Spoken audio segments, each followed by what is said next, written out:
Coming up on Up for Review, we're gonna unbox LG's 38-inch UltraWide.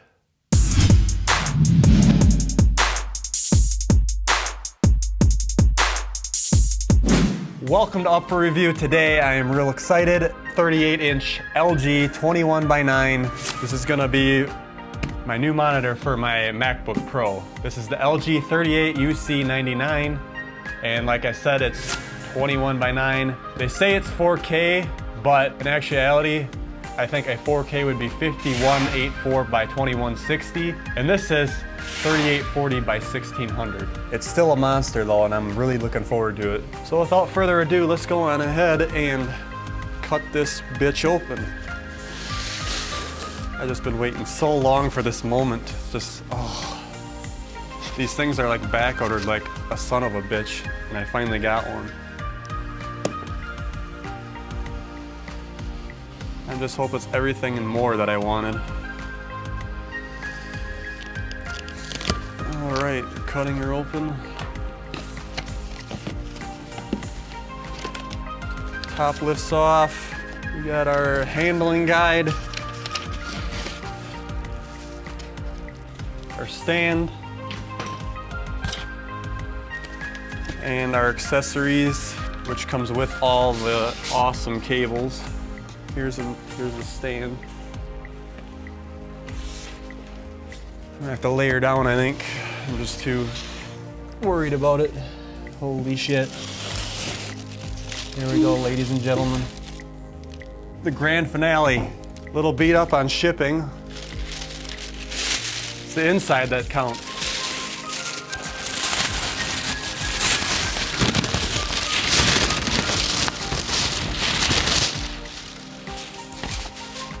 Shit, look at that thing. Let's lay her down. Plastic peels off. Now the stands, I've seen them assembled. They look fairly easy to do. All right. Plastic peels off. And I've seen this just pop right in here. Like so. The bottom, we actually don't even need tools because they got wing nuts on here. Pretty sweet.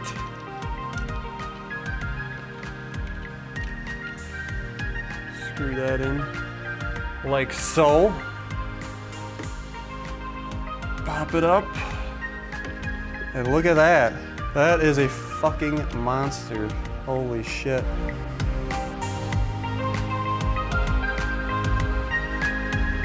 Alright, now looking at the back here, we got one USB-C, one DisplayPort 1.2, two HDMI 2.0, two USB 3.0, a diagnostic, an audio out, and our power. That's a fucking monster. Open that accessory box, find the power brick. Here it is. And I'm gonna need this USB-C cable because I saw in the comments that this cable and only this cable will work with your MacBook. It also comes with HDMI cable and DisplayPort cable, as well as a USB-C to USB-A converter. Now this monitor is mostly ideal for designers, photographers, producers, and other creative professionals. Not so much gaming, but with the DisplayPort, you can use FreeSync. This is at 60 Hertz, and if you use the DisplayPort, you can jump that up to 75 Hertz with an AMD graphics card, of course. It's not NVIDIA. All right, let's get this fucker powered up. That's gonna be a nice power brick to hide. Grab my laptop. I should be able to use one cable and get both the display and power to my MacBook. The 13-inch MacBook Pro needs 60 watts and the 15-inch needs 85 watts. Now they're saying that this is only enough for the 13, but let's see what happens. We'll go on ahead and plug it in here.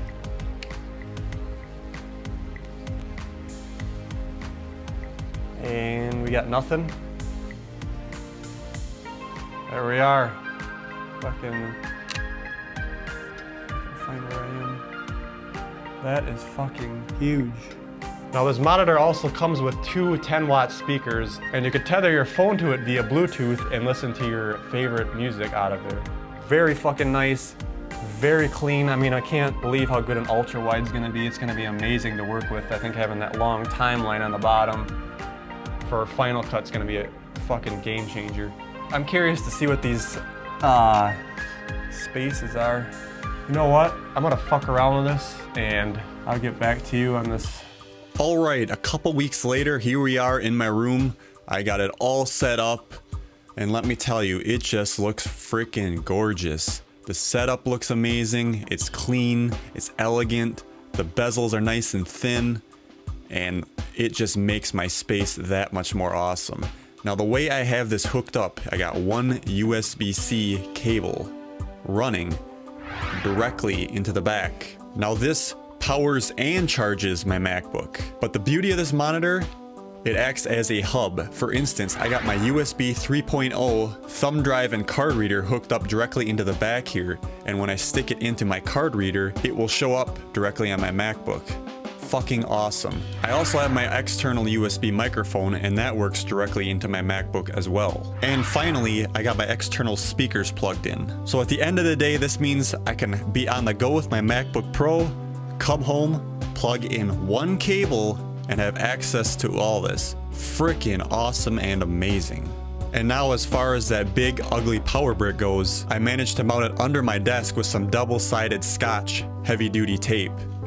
Now this is available on Amazon, and this stuff is rated for £2. I will have the link for this in the description of this video. And now my whole setup is actually sitting on an up desk that I got from myupdesk.com. Now this allows for great positioning and accuracy for if I want to stand or sit, which is very nice. As far as editing is concerned, I have to have my Promise RAID hooked in directly to my MacBook with a Thunderbolt 2 to USB-C dongle. Now this allows me to get my full speed from my RAID. And let me tell you, editing is amazing.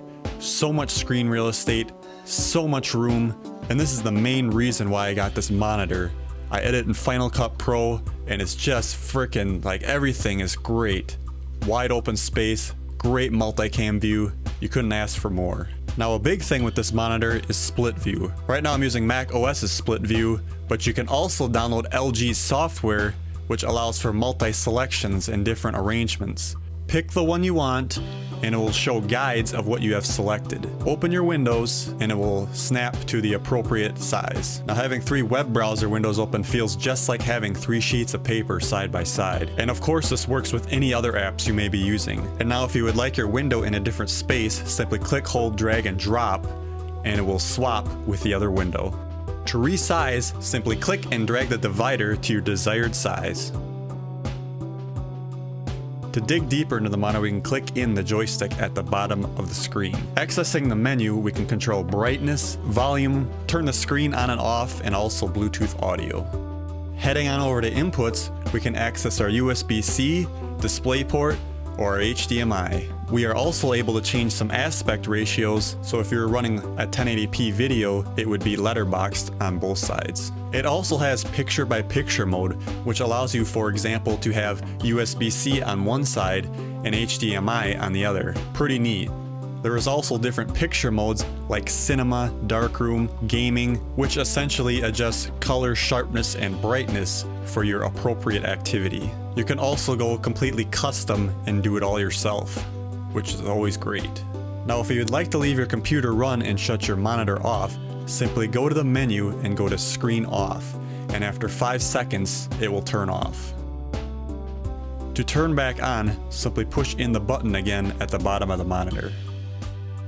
Now we also can go to the on-screen controls that come with the app, and this allows you to do basically almost everything that I just showed you. Volume, brightness, contrast. You can even turn FreeSync on from here, which will give you the 75 Hz refresh rate, but you must go through DisplayPort and have an AMD graphics card as well. You can even access your split views from this app.